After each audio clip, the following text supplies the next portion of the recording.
विचार केला एक, झालं एक. मी असं का म्हणते ते तुम्हाला व्हिडिओमध्ये पुढे कळेलच. तुमचं स्वागत आहे माझ्या एका मिनी व्लॉगमध्ये. मी एक दिवस आधीच मुगाची आणि उडदाची डाळ ही भिजत घातली होती. म्हटलं की दहीवडा करावा सकाळी सकाळी नाश्त्यासाठी. पण मी थोडंसं उशिरा उठले म्हणून मऊला टिफिनला पॅनकेकच बनवून दिले होते. आणि मग त्यांना पण लवकर जायचं होतं, मग तो पण प्लॅन कॅन्सल झाला.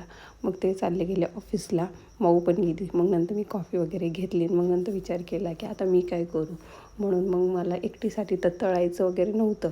म्हटलं एकटीसाठी तळून कुठे खात बसावं आता. म्हणून मग मी काय केलं, डायरेक्ट दहीवड्याचा प्लॅन कॅन्सल केला आणि दहीवड्याच्या जागी मी दहीवडा केक बनवला. तो पण मी कसा बनवला तो तुम्ही पहा. आणि जर तुम्हाला आवडला असेल तर कमेंटमध्ये नक्की मला सांगा की कसा झाला आहे. तर मग मी केकसारखं जसं आपण त्याच्या स्लाईस कट वगैरे करतो तसं करून घेतलेलं आहे. आणि त्यावर मी फेटलेलं दही टाकलं आणि मी दह्यामध्ये थोडीशी साखर मिक्स केलेली होती की त्याला दहीवड्यासारखीच टेस्ट यावी. मग त्याच्यावर हिरवी चटणी आणि लाल चटणी टाकून त्याला परत दुसरी लेयर लावून घेतली होती मी. आणि मग नंतर परत सेम प्रोसेस मी दुसऱ्याही लेयरला केली. आणि मी नंतर टेस्ट केला. आपण जे तळतो त्यापेक्षा तर ते खूप प्रमाणामध्ये हेल्दी होतं आणि मला त्याची टेस्ट पण खूप छान वाटली.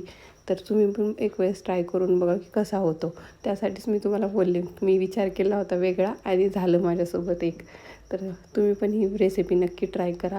खरंच खूप हेल्दी आहे आणि टेस्ट पण आपण जसं दहीवडा करतो ना तशीच होती टेस्टमध्ये काहीच फरक झाला नव्हता. पण माझ्याकडे थोडी शेव नव्हती म्हणून मी काही ती टाकली नाही. मी जे घरात अवेलेबल होतं मी त्याच्यापासूनच ते बनवलेलं होतं. मी दहीवडा एन्जॉय केला मग एकटीनेच. बाकी कोणाला भेटला नाही, मी एकटीनेच खाल्ला. आणि मग नंतर किट्टूला पण थोडासा टेस्ट करायला दिला, पण तिला काही टेस्ट त्याची आवडली नाही. मग ती बार तोंडातून काढून देत होती म्हणून मी तिला खाऊ नाही घातलं. मी थोडंसं ट्राय करत असते तिला काही ना काही थोडंसं खाऊ घालण्याचं, बघते की ती खाती की नाही.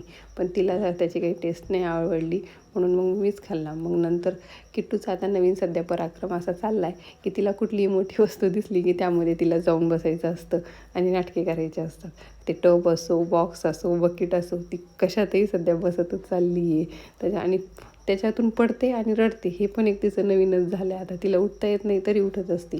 मग सकाळचं थोडंसं बॅटर राहिलं होतं, मग सगळी कामं वगैरे करून घेतली. आणि मग सकाळचं जे बॅटर राहिलं होतं ना थोडंसं, मग म्हटलं आता संध्याकाळी त्याचं काय करावं. मग माऊला विचारला, डोसा खाशील का. तर ती हो बोलली. मग मी संध्याकाळसाठी तिच्यासाठी मस्तपैकी असा डोसा बनवला. व्हिडिओ कसा वाटला नक्की सांगा. चॅनलला जर सबस्क्राईब केलं नसेल तर चॅनलला सबस्क्राईब करा.